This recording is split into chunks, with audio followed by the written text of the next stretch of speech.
मेरे प्यारे देशवासियों, नमस्कार।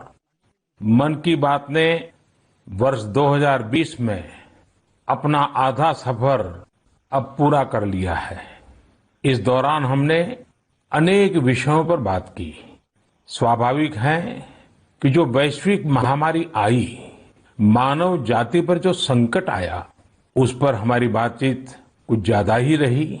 लेकिन इन दिनों मैं देख रहा हूं, लगातार लोगों में एक विषय पर चर्चा हो रही है कि आखिर ये साल कब बीतेगा। कोई किसी को फोन भी कर रहा है तो बातचीत इसी विषय से शुरू हो रही है, ये साल जल्दी क्यों नहीं बीत रहा।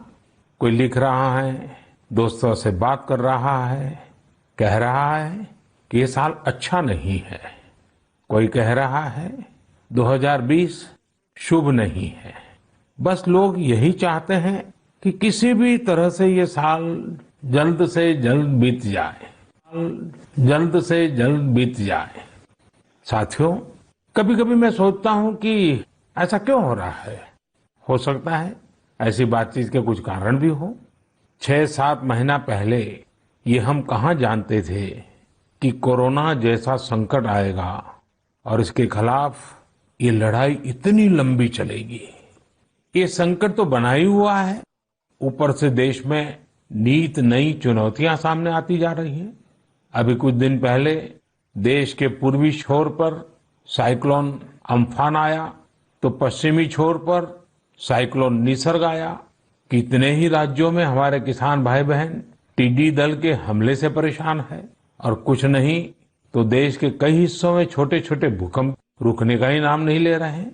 और इन सबके बीच हमारे कुछ पड़ोसियों द्वारा जो हो रहा है, देश उन चुनौतियों से भी निपट रहा है। वाकई एक साथ इतनी आपदाएं, इस स्तर की आपदाएं बहुत कम ही देखने सुनने को मिलती है।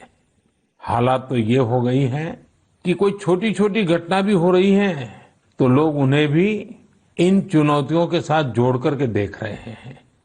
साथियों, मुश्किलें आती हैं, संकट आते हैं, लेकिन सवाल यही है कि क्या इन आपदाओं की वजह से हमें साल 2020 को खराब मान लेना चाहिए। क्या पहले के 6 महीने जैसे बीते उसकी वजह से ये मान लेना कि पूरी साल ही ऐसा है, क्या ये सोचना सही है? जी नहीं, मेरे प्यारे देशवासियों, बिल्कुल नहीं। एक साल में एक चुनौती आए या 50 चुनौतियां आए, नंबर कम ज्यादा होने से वो साल खराब नहीं हो जाता। भारत का इतिहास ही आपदाओं और चुनौतियों पर जीत हासिल कर और ज्यादा निखर कर निकलने का रहा है। सैकड़ों वर्षों तक अलग अलग आक्रांताओं ने भारत पर हमला किया, उसे संकटों में डाला। लोगों को लगता था कि भारत की संरचना ही नष्ट हो जाएगी, भारत की संस्कृति ही समाप्त हो जाएगी।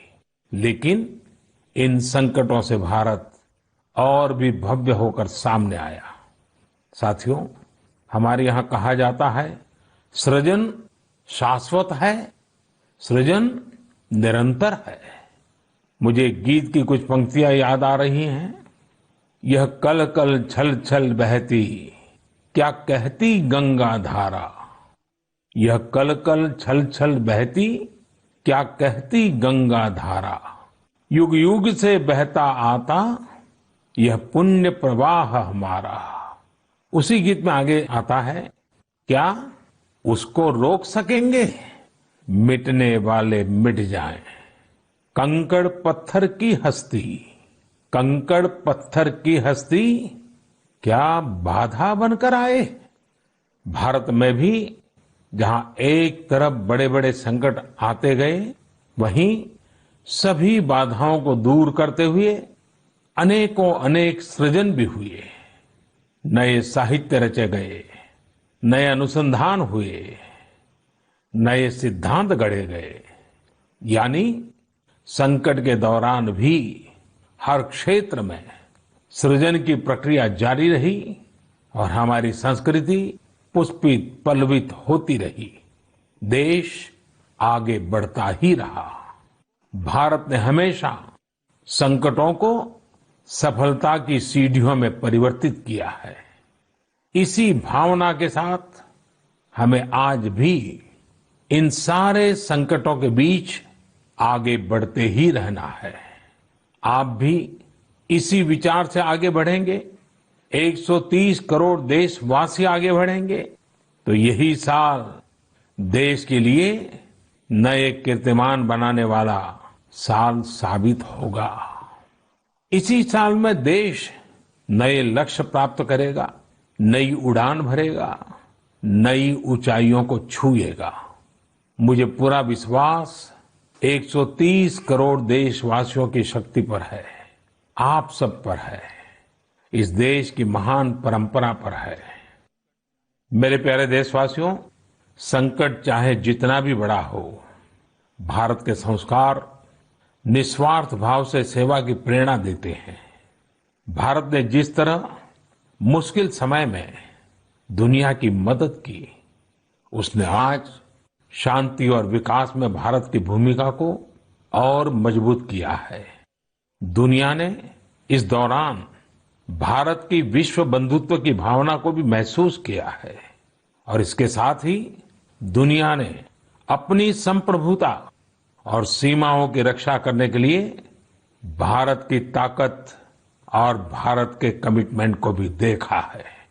लद्दाख में भारत की भूमि पर आंख उठाकर देखने वालों को करारा जवाब मिला है। भारत